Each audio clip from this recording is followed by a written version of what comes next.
Welcome to our last video in this series of designing foodscapes with Google Slides. I am happy that you've made it this far. So the last portion of our time together, we are going to look at these 7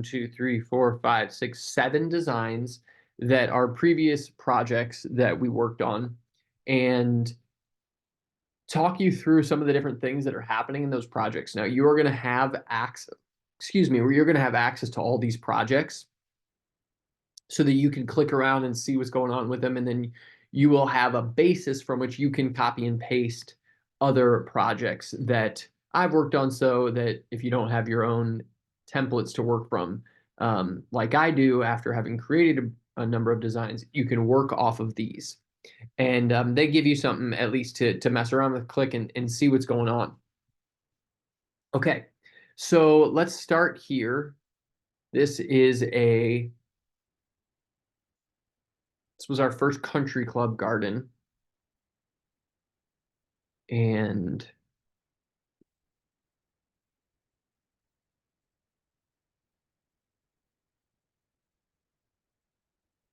I want to make this a slideshow here. So this is the area in question. Now, this is a very an incredibly simple bubble drawing. Okay, we call this a bubble drawing in the way I learned it in some of the design classes I took. And we want to show the garden in space so that people have a very good idea of where the garden is now. This is a little Google Slides, Google Maps overhead screenshot of the area where the garden was going to be. In our meeting, when we had our consultation, there was no lacking clarity of exactly where the garden was going to go. But just in case they had to communicate it to other people, I want to show it in space and be very precise. So we said, oh, here's this big existing grill. There was this grassy space next to the grill. Let's put the garden there. Everybody's on the same page. That's what they're expecting. So I don't need to be any more clear than that. There's an existing landscape bed here. And here I say existing grass to become landscape bed. So that was on them. And that was something that we didn't take on. Okay, here's that schematic.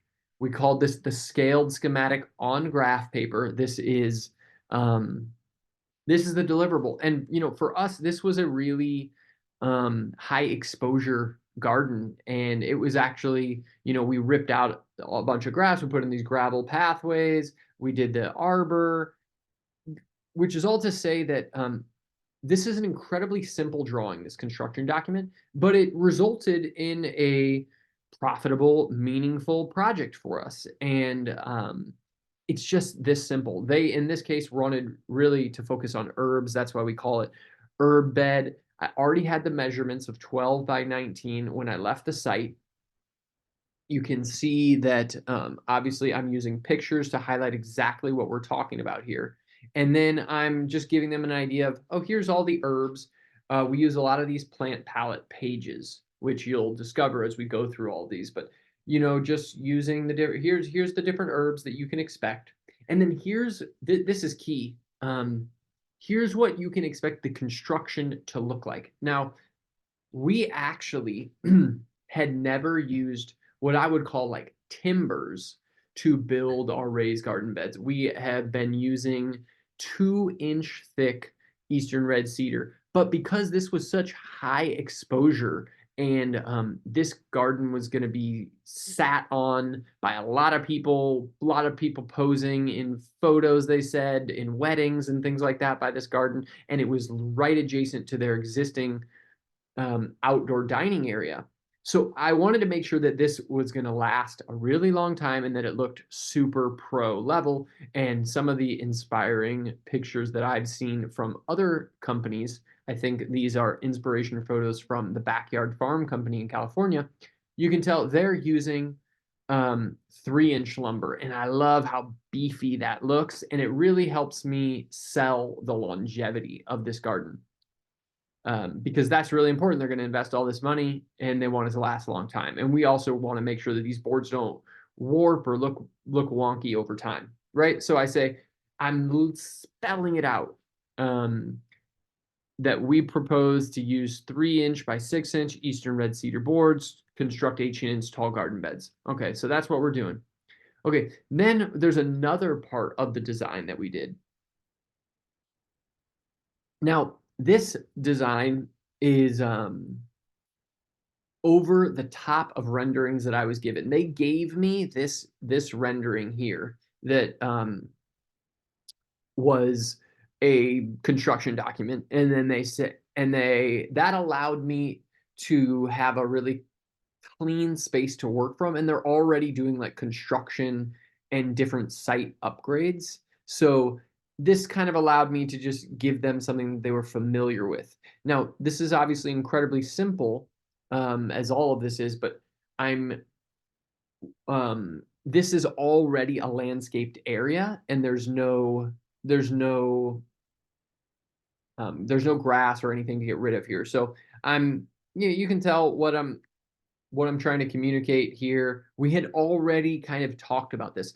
A lot of the simplification of these designs, just to reiterate, is because we've already communicated this idea. If this wasn't something that we talked about, I might go to greater lengths to paint the picture, but the main contact of mine, the manager, he already grows fig trees, ironically, and this was a really hot, perfect fig spot for us. So he knows what figs look like, and he's harvested figs already. So I don't need to sell him on the figs. By the time we talked about how great figs would be in this nook, he was like, okay, good. Now, what he really didn't know was this idea I had, well, what if we had a potted citrus tree? Because right here, there's like a little bar and they're making cocktails, and it would be cool if, there was a citrus tree that maybe could be harvested and you could squeeze some of the the lemons or the limes in cocktails or something like that.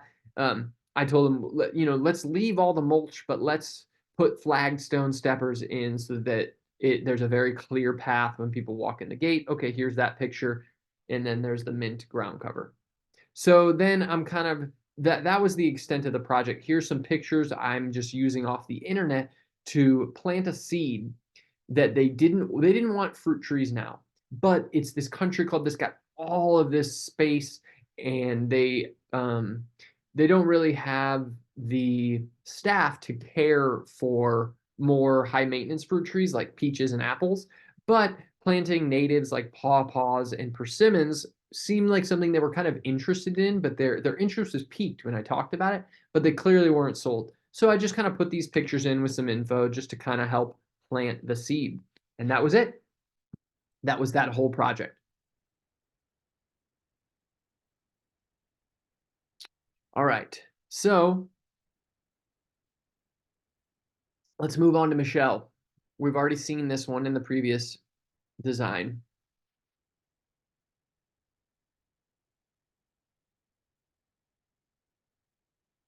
All right. So I'm using these green things, they were not initially part of the design, right? I'm just using those as talking points. Let's first talk about this one. I would indicate the house and deck if needed.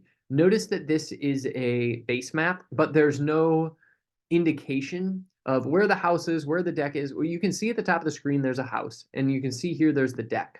Now, again, I don't need to waste my time. I'm not selling this design. I don't need to waste my time indicating where the deck is, where the house is, and where this is in space, because we've already established that during the consultation. In our consultation, we talked about how, okay, they've got their kitchen door right here, and they're going to come out their patio. They love eating out here, and they're going to want to look and see their garden centered right on the patio. We didn't want to put the arbor. This is a 2-story patio, so it's quite elevated, and then it's a basement walkout into the garden. This patio, we wanted to put the arbor kind of a little bit further back, and then they have a fire pit that's kind of out in space here, and we wanted to put the garden in between the fire pit and the house. In this case, we are using these thick black lines here as built-in benches. We'll look at that later. But Yeah, we could see this is a really common pattern. The patterning here is something I use all the time, and especially on sloped landscapes. If you see that I've got these garden beds and they're not connected at all, and they're kind of one after another, a lot of times it's because there's a slope, because it's very can be quite challenging to connect garden beds and make them abutting if there is a if there's a lot of slope. You can do it, of course. We do it plenty, but it's not ideal. So we've got the slope coming away from the house, so all these beds are on contour, and then we've got some perennial beds here with the blackberries and the figs and the kind of the beach plums, which are more like 6 to 8 foot shrubs here. They'll be kind of bookending the each of these in-ground beds. And then this is the very back of the property here. We call this kind of like a food forest row. So we can see that there's just like a 4 foot in-ground bed here, which is this long feature that I'm referring to here.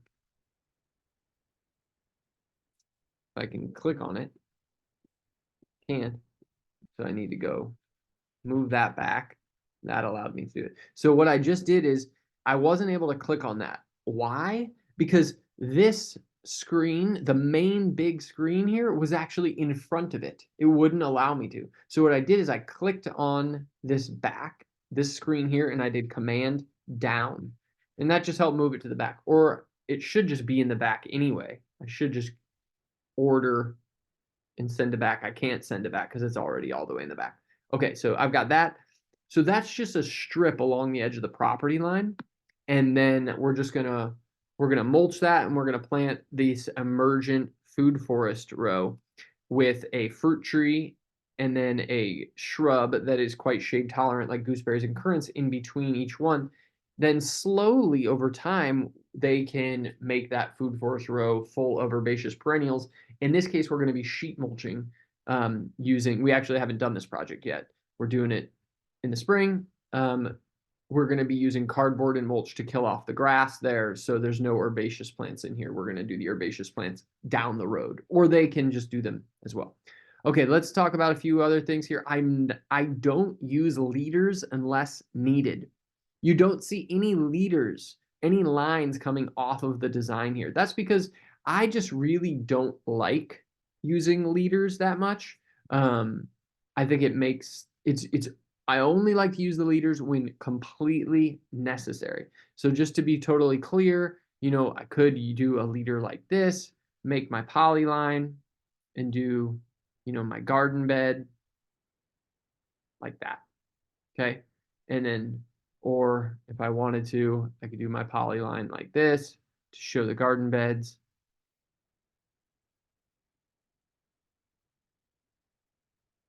I highly recommend checking out what how landscape design looks on, Googling these, but the less the better.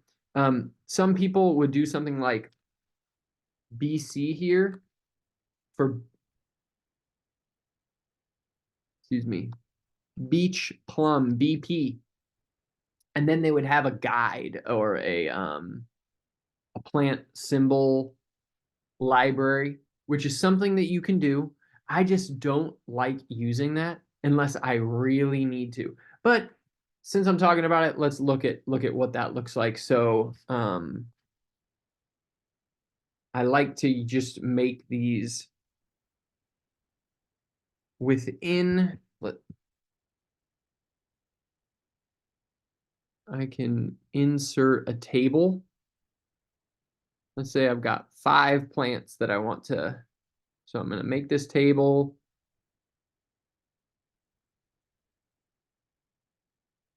I think this helps it be really neat, like tidy, easy to see. Oops.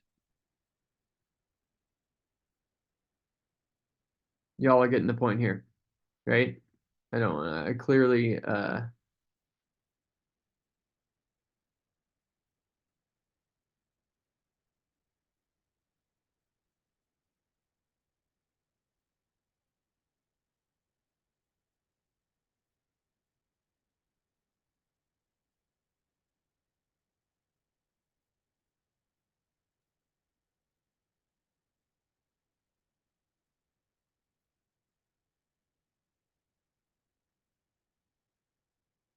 do something like that, right?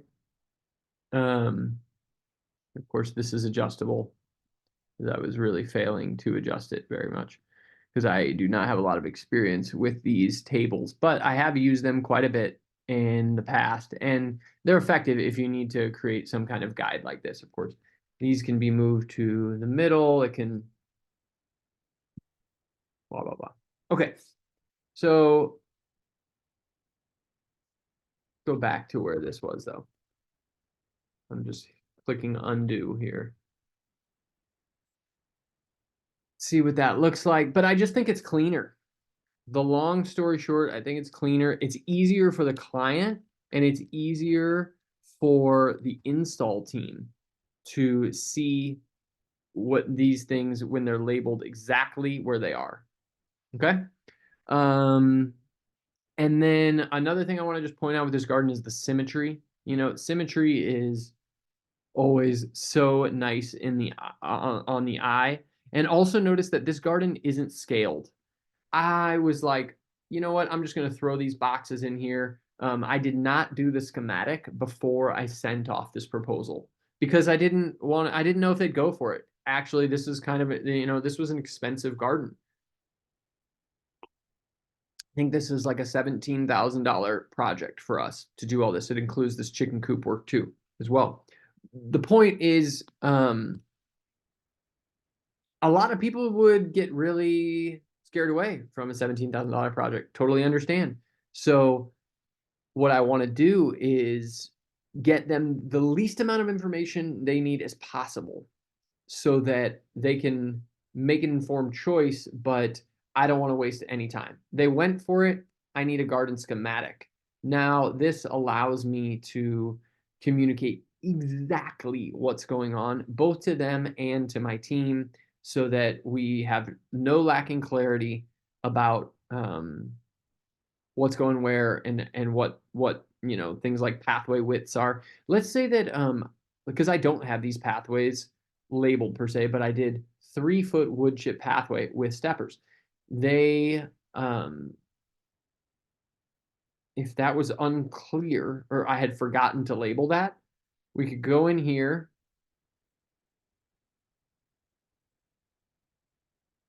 and then whoever's leading our project could see, oh, there's 1, 2, 3 feet. And so that's how they would know that. Okay, moving on.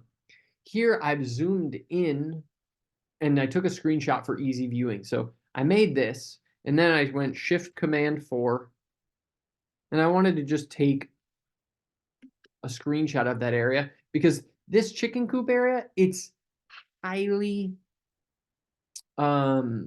specific. It was, they had this prefabricated chicken house. We talked all about, well, where's egg collection going to happen so that it's easy? How big is the gate going to be? So, the kids are going to get through, blah, blah, blah. I want to make this very easy for them to see. So I've just done that. And by the way, all of these labels are in there. I can zoom in. I'm just zooming in and I can see this very up close. But it can be annoying when I send this as a PDF to zoom that far in. Sometimes it can lose too much of its clarity. Okay. So these are how we build benches as extensions of garden beds. I just want that to look really clear. The thing I hate more than anything is when a client feels like, ooh, that's not what I thought that was going to look like. Ugh, that's the worst feeling ever, especially if you can't do it. I want them to be, I want them to know exactly what they're getting, and then there's no lacking clarity. Here's some other pictures. I want them to know, here's what a 12-inch tall garden bed looks like. Sometimes people don't even know. They're like, I've never, this is my first garden. What's a 12-inch? Yeah, I want them to see it's really not that tall. But I'm telling them in the consultation it's plenty tall. We love a 12-inch garden bed. And I strike through with a red line to indicate that that is not happening at the client. I offered this as an add-on because they were interested in, I forget, we've got, let's say that our compost bin costs $800. And they said, you know what, we're not going to add that line item. Cross it off because this project is actually happening. That arbor, I'm going to show them a picture of that. I want to show them what the raspberry and blackberry trellis looks like. This was a version of the design where we had a fig up here, we had the compost bins over here. We were going to build some benches for them and put them around the fire pit. And they ended up scrapping that. But instead of deleting those things completely, which I did, but first I made a copy of this whole page, and this is what I ended up using to send to them. But I kept this for my own purposes, just in case I wanted to reference it later, or they're like, they changed their mind about something, then I've just got it already on hand. So that's Michelle's garden.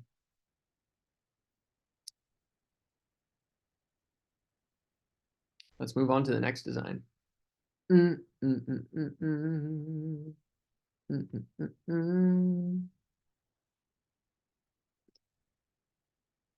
Jason Isbell fans out there? Well, this is not Jason Isbell's house. Okay. So let's look at this. One thing I like to do is use bold for edging. So let's look at that. We can see here, zoom in to show you. This is a bold line to indicate exactly where the edging is going here.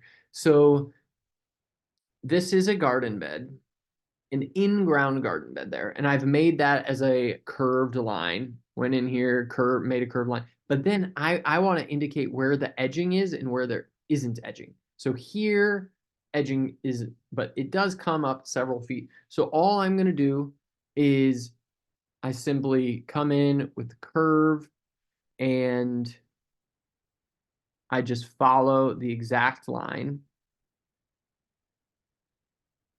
And now you can't really see that there's two lines there, but there is. I go in there and make it quite a bit thicker. And then that indicates the edging. That's it. Okay. Note the line to the Asian pear. Like, I want to just talk about something I've already mentioned. So here we can see a nice clean line that is, it shows that this area is going to be low growers, like creeping phlox, sedum, sage, oregano. This is kind of a steep sloping side, so it needs things that are going to be able to hold that little sloping hillside. I want this line to be parallel to that line to show the espaliered pear, but they're basically in the same plane. So how am I going to use that? So I use the polyline. And I come here and make a polyline like that. Right? I can delete it, but that is another tool that allows me to keep things stacked in a line here without, so, label one thing, label another thing, label another thing. And this allows me to move around in space there. And then, when I finish this design, it's like, well, there's all this empty space. What am I going to do? Well, I just add photos in to fill in the empty space. And these aren't even labeled in this case because I'm going to label them later.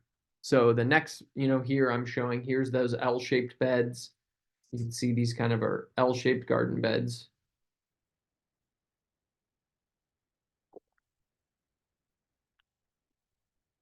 Here's the espaliered Asian pear and what that's going to look like. Here's the different items. No matter how many times I do ignore on this Fond du Lac, it likes it.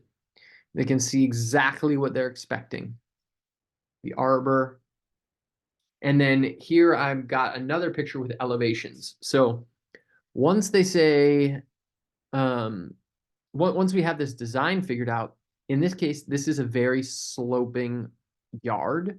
Along the sidewalk here, a lot of elevation change. We can actually see just how much. So I plotted these elevation points. We can see where 0 is. And this is incredibly important because this tells me what the elevation change is. And I want these garden beds to be totally level. So because there's going to be some, they want this trim, 6-inch piece of trim on top so that they can sit. Well, how do we make that happen on a sloping hillside? Well, we have to know what the elevation changes are ahead of time. So I need to know that, okay, if this is grade and the lowest point is 8 inches below that, then I'm going to need to maybe go, I might need to drop this bed. Let's say that it's 12 inches tall. And let's say, okay, we build in 6-inch increments. This bed is 18 inches tall. Well, that's going to make up 12. The difference between 12 and 18 is 6 inches. So even if this bed is 6 inches taller, it's still, the bottom of it is still not going to reach this bed. What do? Well, I'm going to have to come down 2 inches with this bed. And I'm going to have to go 2 inches below grade. And so then I have a plan. Okay. So I can't understate the importance of this. So let me just repeat it. There's an 8-inch difference here, and I need these two beds to abut and be level. We build with 6-inch width lumber. So if I build this bed 6 inches taller, then I've made up 6 inches of the 8 inches that I need to make up. So how do I get them perfectly level to each other? I need to come down 2 inches from grade on this bed, and then they will be perfectly abutting. Now, there's other ways of doing this, and we're not going to get too far into that right now. But the point being that we have to have our elevations in order to understand what our plan is when we show up, right? And then let's just look at some of these other things here. So in-ground perennials, I've showed you this in the last video. Just showing, these are some of the things that I think they would like. But these people, they don't know plants at all. You know, I'm not, the last thing I want to do is overwhelm them with all kinds of plant names and plant images that don't really mean anything to them. So I'm just giving them a few of my favorites here, and they can do with that what they want if they want to look them up. But I will end up coming with some of these plants, maybe not all of them, and filling in this whole perennial landscape with a kind of meadow native planting. And that's just a really common practice for us, so that I don't have to waste a lot of time here. Let's see. That pretty much rounds up. Here, you know, I'm using language to make sure that I'm specifying what's going on here. These are not garden beds. These are in-ground beds using stone edging. We can maximize the growing space here. So edging is really nice for filling in awkward spaces, which these were, even though they may not look awkward here, they were kind of awkward spaces.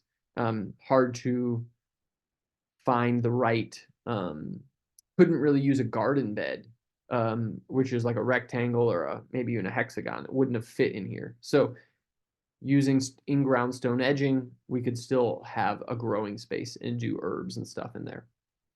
So that is the Jason Isbell garden. Let's keep it going. Caitlin's little slice of heaven. There's a little South City backyard. I live in South City, and this was the original design. I actually did this in color, and then to show you all what, this is what I prefer. I like the black and white better, but you could do it in color, and maybe you like that. I want to look at two things here.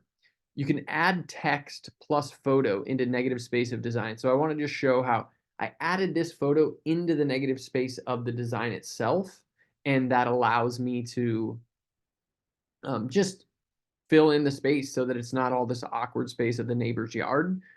Also, I've used this, it can sometimes be hard to show text, and so because maybe the colors are too matching or something like that. So what I just did is I put a background behind that color to make it really easy to see, to make sure that there's plenty of contrast with that climbing hydrangea arbor. Didn't necessarily need it in this case. So truth be told, I'm not sure why I did that, but the point is that sometimes we could do it like here. See how it's hard to see grape arbor plus patio? So I can kind of come in there and add a background. And the way that I got that background is these are just other colors that I used here. But let's say I hadn't done that. Let's say that I wanted this to be a slightly green background. So what I do is I go click a green color, and then I go here again. I could pick this custom color. Excuse me, I didn't want to pick custom color. I want to add a custom color. And then I drag the transparency or the opacity way down. And now maybe I can see it a little bit better. Who knows? But sometimes that's a tool you can use to make it stick out. If I wanted, it's still a little bit hard to see, so I can choose something a lot darker like that. And then it becomes more visible. So that is this this here design. One thing I want to point out is that I used this line here to show water flow. So it says water flow goes from the back downspout along the fence in a hard 4-inch pipe and spills into the permeable patio. So I use these dotted lines sometimes to demonstrate water flow, and I also use dotted lines to demonstrate foot traffic. So here, there is an existing sidewalk. And so basically I'm just kind of representing the sidewalk and plotting where you're going to walk around the house when you come out of the house with this line. You can see I use this rectangle as a arbor. This is this arbor here, just something that I drew and created, meaning it's not like a thing I took off the internet. It's just a bunch of lines that I can mess around with. I can change these lines around if I want, but they're grouped together, which is why they look like one thing. See, all these lines are just a bunch of lines grouped, but there's an individual line in there.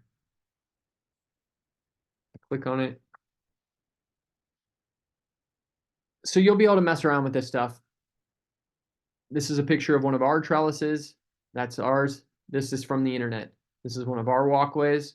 So as I'm always kind of building out our library so that we can show exactly what the work is going to look like. But in this case, like this grape arbor photo, I really liked. That's kind of what we're purporting to build her in this particular example. And we didn't have an example that we could show her when from our previous body of work. So we're just using photos on the internet to show, hey, this is what we're proposing to build you. And that way it's very clear what she can anticipate.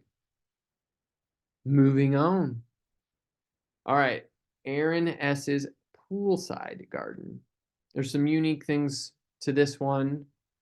This is also in color. So this one is a little bit more. You'll see that I put a little bit more oomph into this because there was just a lot going on here. And I was like, okay, we got to charge this client. So we do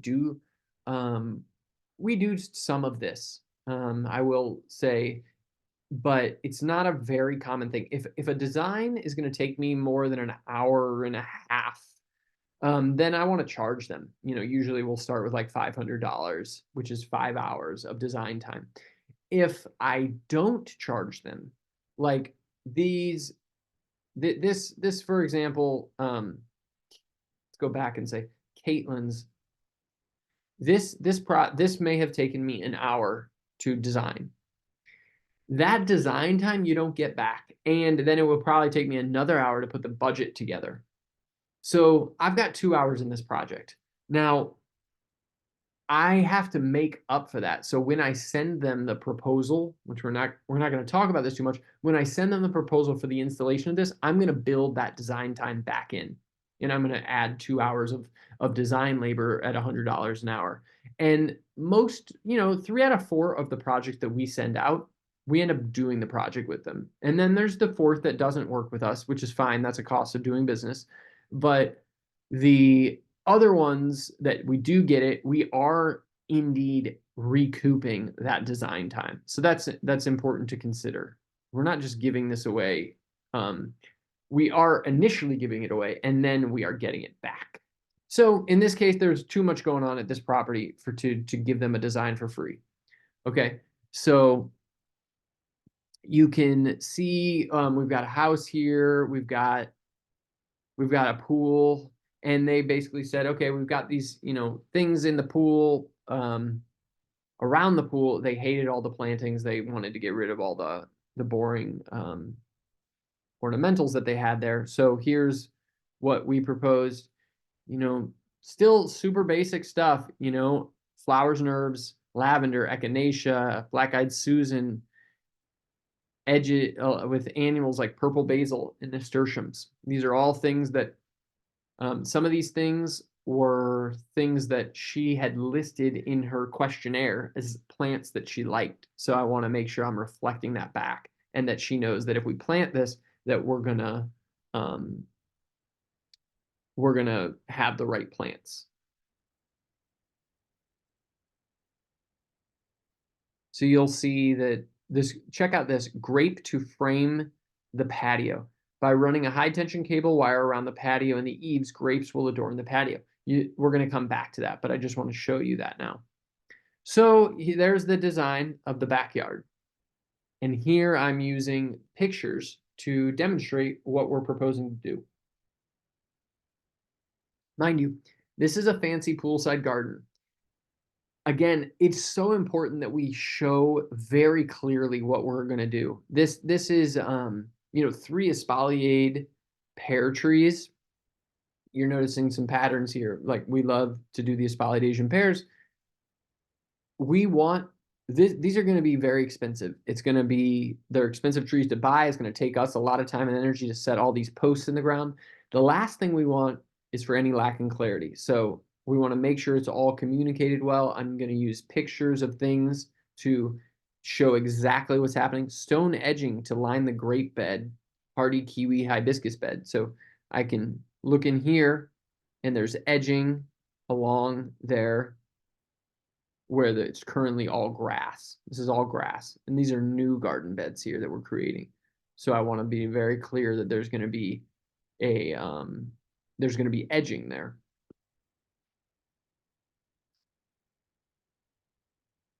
We built them a passion fruit bed with a trellis on it. So here's a different bed with a trellis. I'm just using previous photos to show them the best I can what I think this is going to look like. And here, this is a technique that I do use from time to time, where I've basically taken screenshots of videos that I took of the property. Could use photos if you had them. And then I'm showing, hey, the red line reflects the cable wires that will be installed to guide the grape branches. So the last thing I want to do is get there and be like, hey, we're going to bolt, these eye hooks into your house and run wires along your fancy outdoor dining area.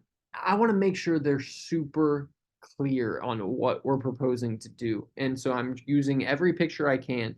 Here's, wires along a fence, and to show what it is that I think we're using. And then we've got different parts of the design where we talk about herbs and natives. So I'm just kind of giving the rundown of those various plants that we're proposing to use. Annual flowers that are going to help fill things in. And here we are in the front yard. Probably would have been wise to do a label of somewhere and have done, something like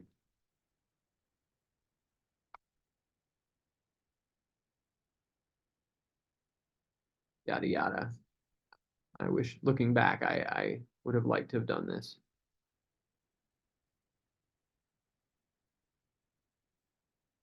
So here, this is a new planting bed we're establishing. I am actually that's not true. There was a 3 foot bed here, so I'm saying we're gonna bump out that edging. So the existing edging to be bumped out 3 feet. So this is all in the scope of work as well, but I'm also trying to just be super specific with what they can anticipate because that's what they're paying for here. Isn't here we can talk about some of the plants that we're going to be using in the front yard. And then finally, we're building this kiwi trellis. This is a custom trellis that we're building for this client, and we have never built this exact thing before. So there's no, excuse me, there's no SOP. And I'm the one doing this client communication and this design, but what I am not doing is I'm not leading this installation. Somebody else on our team is doing that. So I do the most quick and dirty SketchUp of the schematic as I can to illustrate what they are going to build. And this is the information that our builder on the team needs to know exactly what's going on. 76 inches above the ground. I've done the math here to figure out what is going to work, and it's based on the photos that I took here. They're trying to block the view of a garage. Here there's a garage, here there's the hardy kiwi. So that is something I did after the fact, once they paid a down payment and said, all right, we'll do it.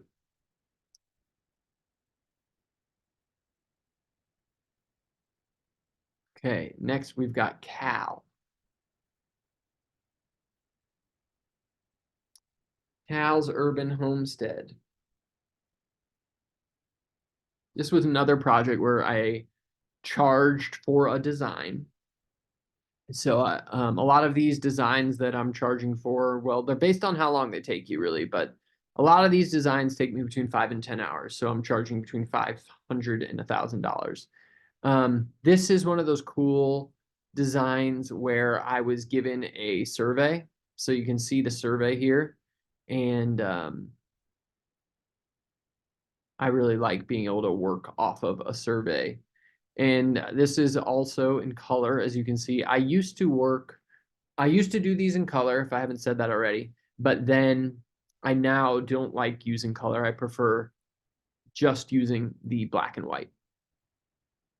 So you can see I'm using the leaders here, and I like to use something in bold to kind of show what we're talking about, but then I'll use more language to help substantiate what I'm talking about so that it to give it a little bit more clarity.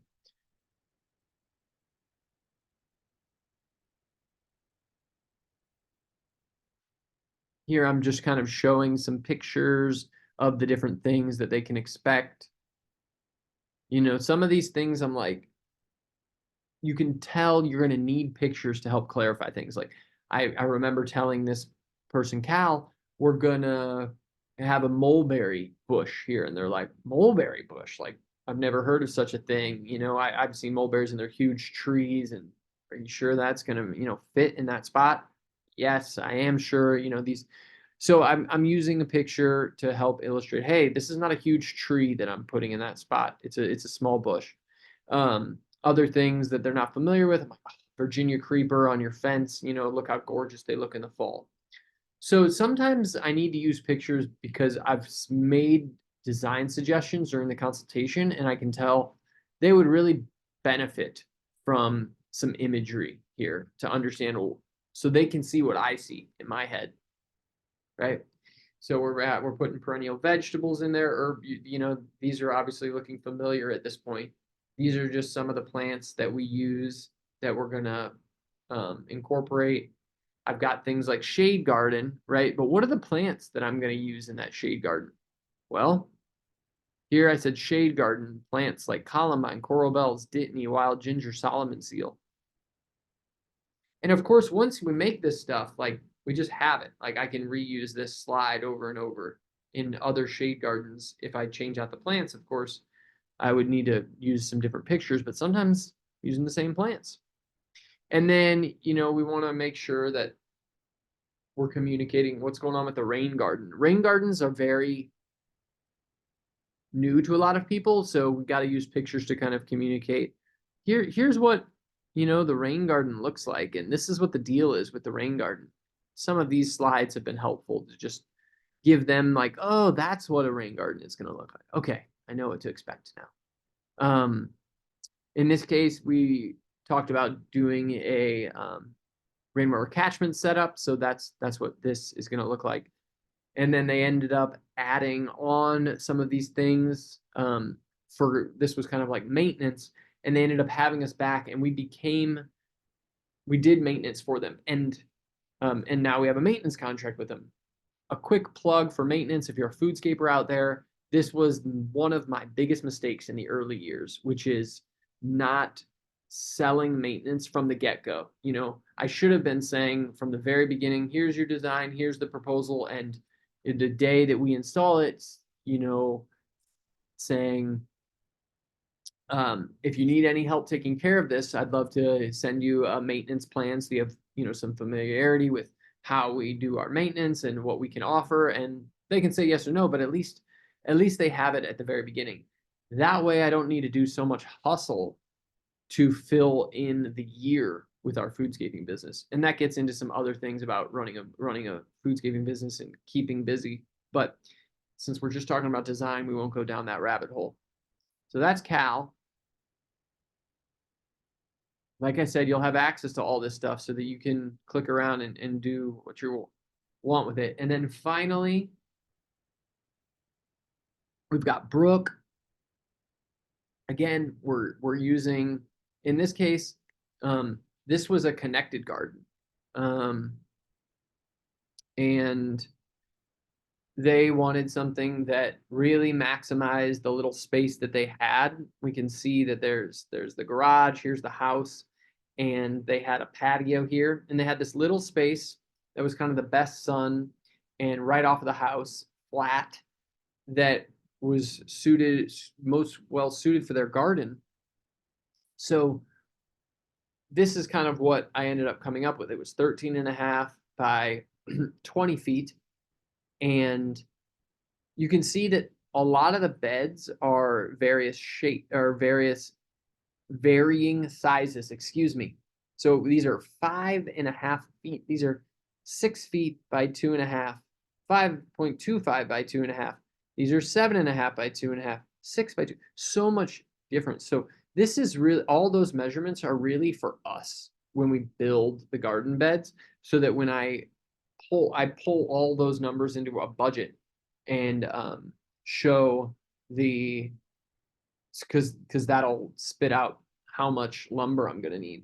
But I really want to show all of this for the team that's going to install this. That's what's really important. They want to, and then here I'm using a diagram to show elevations and irrigation routes, because I already talked about, the high point was over in this quarter.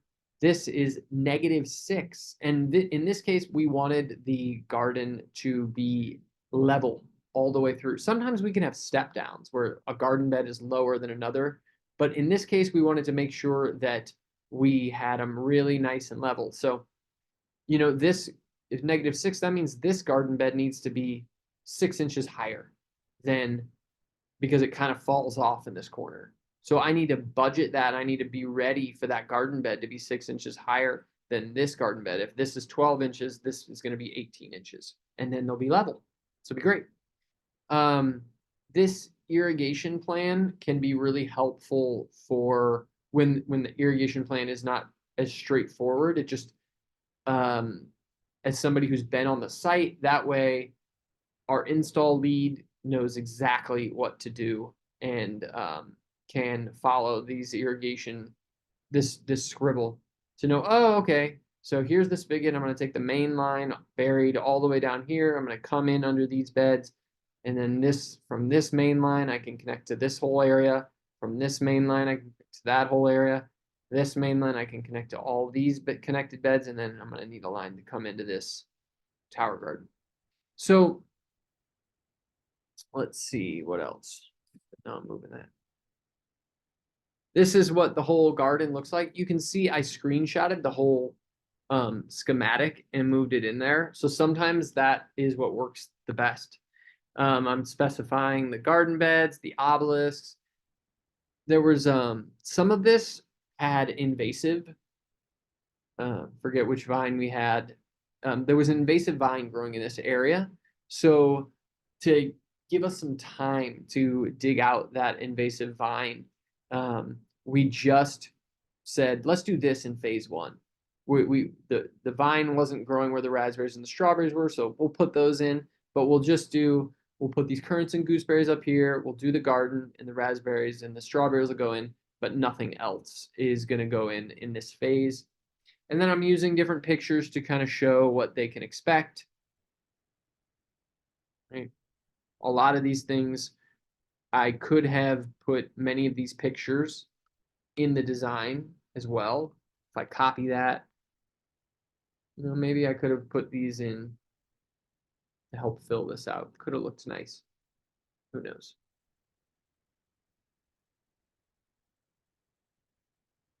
So I'm always kind of messing around with copy and paste that.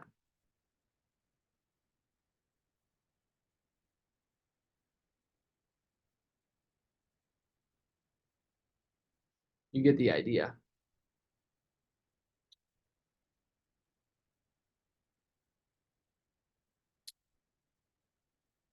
So with that said, you're going to have access to all these to click around, and